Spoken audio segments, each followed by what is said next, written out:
नमस्कार, मी Manohar Pawar. TV one मराठीमध्ये आपले स्वागत. पाहूया आजचे वृत्त. 1 ऑगस्ट 1920 देशाच्या पहिल्या लोकनेत्याचा अंत. लोकमान्य बाळ गंगाधर टिळक यांच्या मृत्यूला आज 100 वर्ष पूर्ण होत आहेत. याच दिवशी तत्कालीन सातारा जिल्ह्यातील 2 सुपुत्रांचा जन्म झाला. एक लोकशाहीर अण्णाभाऊ साठे आणि दुसरे लोकनेते राजाराम बापू पाटील. एका लोकनेत्याचा अंत आणि दुसऱ्या लोकनेत्याचा जन्म हा महाराष्ट्रातल्या समाजकारणातला आणि राजकारणातला एक विलक्षण योग आहे. लोकमान्यांनी आपल्या वाणीच्या आणि लेखणीच्या शिवगर्जनेतून सुस्त पडलेल्या देशातल्या सामान्य जनतेला जागं केलं आणि स्वातंत्र्य चळवळीची प्रेरणा दिली. आणि त्यामुळं महाराष्ट्राच्या देशाच्या इतिहासामध्ये त्याचं स्थान अढळ झालं. लोकमान्य ही पदवी जनतेला त्यांना दिली. त्यांच्या कारकिर्दीचा शेवट होत असताना लोकनेते राजाराम पाटील यांचा जन्म झाला. आज लोकमान्यांच्या मृत्यूला लोकशाहीर अण्णाभाऊ साठे यांच्या आणि लोकनेते राजाराम पाटील यांच्या जन्माला 100 वर्ष पूर्ण झाली. 1 ऑगस्ट 1920 ते 1 ऑगस्ट 2020. राजाराम बापूंचा जन्म कासेगाव येथील घरंदाज शेतकरी वारकरी कुटुंबातील श्री अनंत विष्णू पाटील यांच्या पोटी झाला. वारकरी संप्रदायाच्या कुटुंबामध्ये जन्मल्यामुळं लहानपणापासूनच त्यांच्यावर कुटुंबाचे आणि पिताजींचे सुसंस्कार झाले. लहानपणीची एक आठवण या ठिकाणी उल्लेख करण्यासाठी आहे. अनंत पाटलांच्या वाड्या शेजारी विठ्ठलाचं एक मंदिर आहे आणि त्या विठ्ठल मंदिरामध्ये दरवर्षी ज्ञानेश्वरी पारायणाचा सप्ताह साजरा होत असे. अशाच एका सप्ताहाच्या वेळी सकाळच्या वेळी वडिलांच्या बरोबर 7 ते 8 वर्षाचा राजाराम मंदिरामध्ये गेलेला होता. मंदिरात दुसरं कोणीही नव्हतं. पारायणाच्या कालावधीमध्ये वीणा जमिनीवर ठेवायची नसते. अनंत पाटलांना गावात कुठल्या तरी महत्त्वाच्या कामासाठी जायचं होतं. त्यांनी छोट्या राजारामच्या मांडीवर वीणा ठेवली आणि हाताने पकडून ठेवायला सांगितलं. थोड्या वेळानं येतो म्हणून सांगून वडील निघून गेले. छोट्या राजारामानं ही वीणा सांभाळण्याचं काम केलं. बराच वेळ झाला वडील आले नाहीत. शरीर अवघडलं, हात अवघडले, रडू कोसळलं, पण वीणा खाली ठेवली नाही. वडील येईपर्यंत मांडीवर वीणा घेऊन निश्चयानं बसून राहिले. अशाच प्रकारे समाजसेवेची वीणा तरुणपणी त्यांनी खांद्यावर घेतली. ती अविरतपणे आयुष्याच्या अखेरपर्यंत खाली ठेवली नाही. असा हा लोकनेता पुन्हा होणे दुर्मिळ.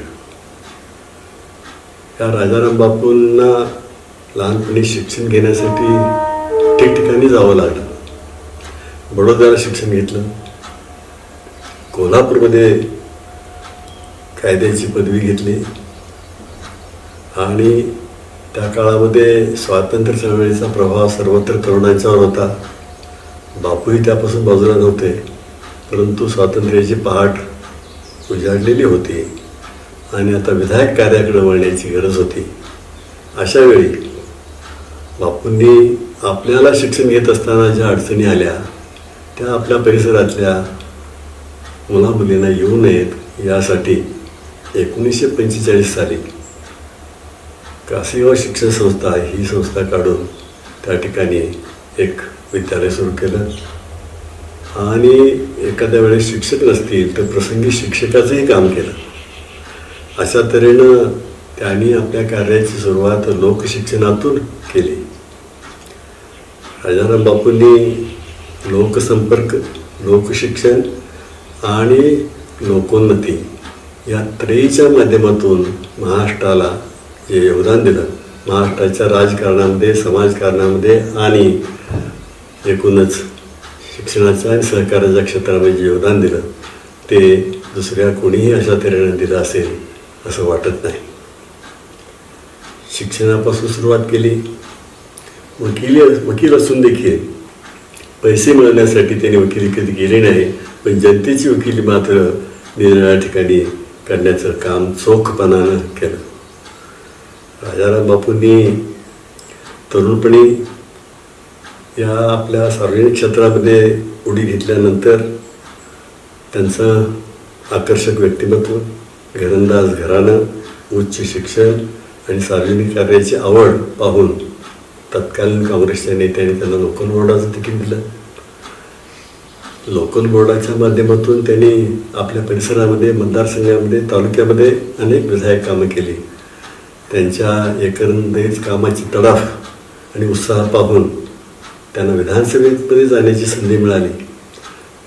त्याआधी लोकल बोर्डाचं अध्यक्षपद त्यांनी भूषवलं आणि लोकल बोर्डाचे अध्यक्ष असताना संपूर्ण जिल्ह्यामध्ये फिरून लोकसंपर्क साधून प्रत्येक गावामध्ये पिण्याच्या पाण्याच्या विहिरी खोदल्या, शाळा इमारती बांधल्या, रस्ते केले, आरोग्याच्या सोयी केल्या आणि या कामानं प्रभावित होऊन त्यांना काँग्रेस पक्षानं विधानसभेचं तिकीट दिलं. विधानसभेवर निवडून आले. विधानसभेमध्ये जनतेची गाऱ्हाणी मांडली आणि आपल्या मतदारसंघामध्ये विनोबाजींचा आदर्श घेऊन पदयात्राही काढल्या. मंत्रिपदाची त्यांना संधी मिळाली. मंत्रिपदाच्या काळामध्ये देखील वेगवेगळ्या खात्याच्या जबाबदाऱ्या त्यांच्यावर सोपवण्यात आलेल्या होत्या. त्या चोखपणानं पार पाडल्या. शेतकरी हिताचे अनेक निर्णय घेतले आणि राज्यामध्ये उद्योगधंदे वाढावेत यासाठी देखील औद्योगिक वसाहतीची निर्मिती करण्याचा एक निर्णय घेतला आणि त्यातून महाराष्ट्राच्या उद्योगधंद्यांचा विकास झाला. शेतीला देखील एक प्रकारची संधी मिळाली. अशा तऱ्हेनं मंत्रिपदावर काम करत असताना देखील त्या संयुक्त महाराष्ट्र चळवळीचा प्रभाव त्या काळामध्ये असल्यामुळं काँग्रेस पक्ष त्यावेळी अडचणीत आलेला होता. अडचणीत आलेल्या वेळी बापूंच्याकडं पक्षानं काँग्रेस पक्षाच्या राज्याच्या अध्यक्षपदाची जबाबदारी सोपवली आणि ही जबाबदारी त्यांनी अत्यंत प्रामाणिकपणानं चिकाटीनं पार पाडली. संघटना कौशल्य कसं असावं, संघटना कशी बांधावी याचा आदर्श त्यांनी महाराष्ट्रापुढे घालून दिला आणि कार्यकर्त्यांना, विशेषतः तरुण कार्यकर्त्यांना प्रोत्साहन कसं द्यायचं, त्यांना कामामध्ये कसं आणायचं आणि त्यांना काम करण्याची पद्धत कशी समजावून सांगायची हे त्यांनी निरनिराळ्या अभ्यास शिबिरांच्या माध्यमातून कार्यकर्त्यांना समजावून सांगितलं. तरुण चुणचुणीत कार्यकर्ते दिसले की त्यांना हेरून त्यांना प्रोत्साहन देण्याचं आणि सार्वजनिक क्षेत्रामध्ये काम करण्याची त्यांना दिशा देण्याचं काम त्यांनी केलं. अशा प्रकारचं कार्य केलं महाराष्ट्रामध्ये दुसरा कोणी नेता असेल असं वाटत नाही.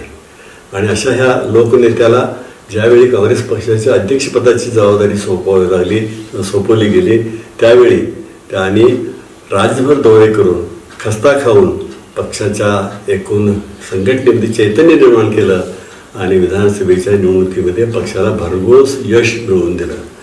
दुर्दैवानं हे उत्तुंग भरारी त्यांची सुरू असतानाच पक्षामध्ये त्यांचे हितसंबंधी जे होते त्यांनी त्यांचे पाय ओढायला सुरुवात केली आणि अनेक अडचणींना त्यांना तोंड द्यावं लागलं. पण त्यामुळे डगमगून न जाता आपलं कार्य त्यांनी चालू ठेवलं.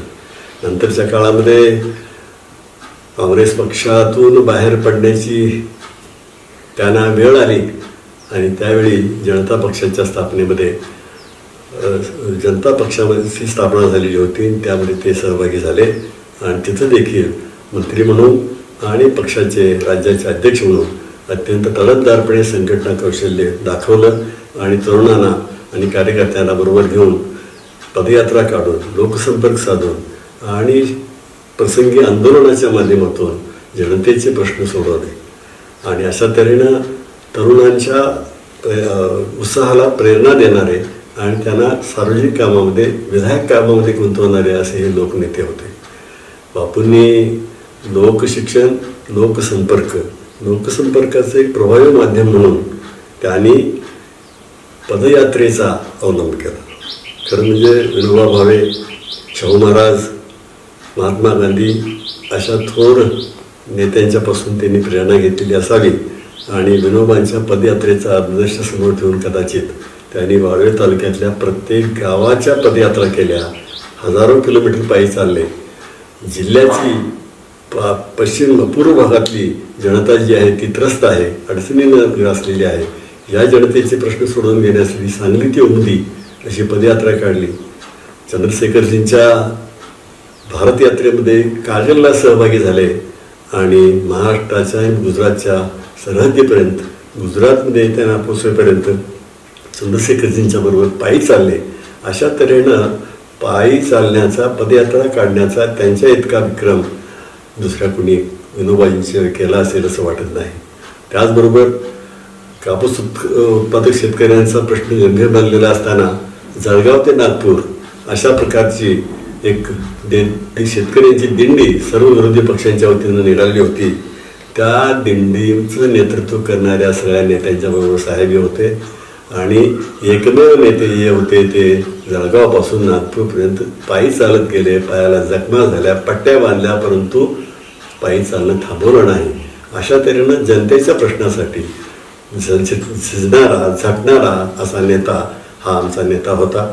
आणि त्याचबरोबर लोकोन्नती, लोकांचे प्रश्न सोडवण्यासाठी विधिमंडळामध्ये प्रशासकीय पातळीवर प्रसंगी चळवळीतून आणि आंदोलनातून तर त्यांनी प्रश्न सोडवण्याचा प्रयत्न केलाच, परंतु त्यांनी वेगवेगळ्या संस्था उभ्या करून, सहकारी संस्था उभ्या करून, कार्यकर्त्यांना संस्था उभ्या करण्यासाठी प्रोत्साहन देऊन समाजातल्या प्रश्न गरीब जनतेला दिलासा देण्याचा, रोजगार उपलब्ध करून देण्याचा आणि कृषी उत्पन्नाला एक माध्यम उत्पन्न करून देणारा असा देखील उपक्रम ठिकठिकाणी राबवला. राज्यामध्ये अनेक ठिकाणी त्यांच्या प्रेरणेनं तरुणांनी सहकारी क्षेत्रामध्ये, शिक्षण क्षेत्रामध्ये काम केलं आणि त्यांना सतत प्रोत्साहन देण्याचं काम अशा ह्या नेत्यांनी आमच्या केलं.